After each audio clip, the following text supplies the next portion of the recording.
develop a new vaccine? After lots of laboratory work, how do we know it is ready to get tested in humans? And then, how do we know whether or not it works?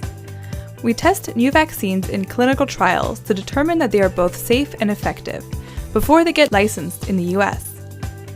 Stick with us, this is going to be interesting. And although this applies to all kinds of drugs and vaccines, we're going to focus here on vaccines used for prevention of a specific type of infection. The first thing to know is that a lot of testing is done before a vaccine ever gets tested in humans. There is a long process of development in the laboratory and testing both for safety and for protection in animal studies. After we have a vaccine that looks both safe and promising in preventing infection in the laboratory, we begin testing in humans. Because we don't know whether or not the vaccine will work, we begin a very structured set of studies called clinical trials. These studies involve healthy volunteers who are told in detail about how and why this vaccine is being tested, and about any potential harm. This educational process is a process called informed consent, and goes on before and during the trial. There's a continual discussion that happens between the researchers and the study volunteers, describing the study, informing the volunteers about any new information that happens at any time during the study, and answering all questions that the volunteers have. The study staff also determine whether the volunteer meets all the eligibility criteria to participate, which involves physical exams and blood tests.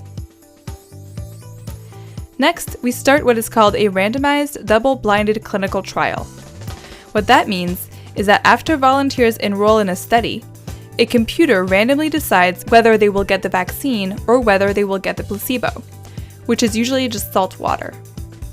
We do this to be able to separate out side effects that are due to the vaccine from those that are just happening to people in the community at the same time, like the rate of cold symptoms or headaches.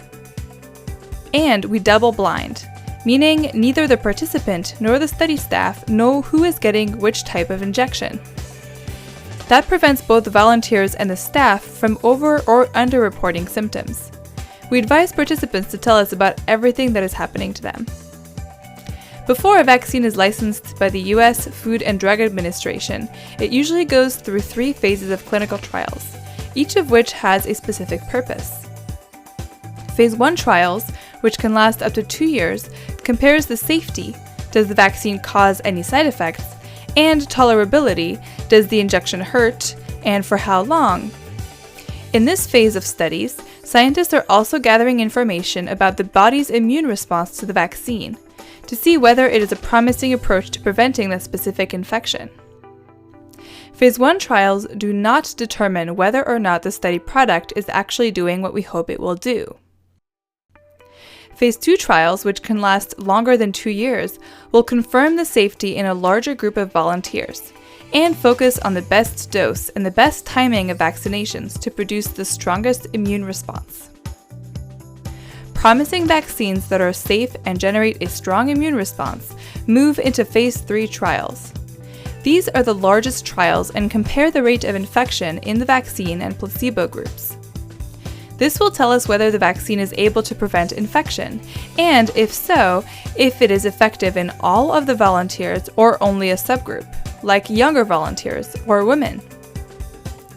Along with the safety data that is collected in all phases of vaccine studies, this efficacy data is used by the FDA to decide if the vaccine should be licensed, and if so, for whom it is recommended.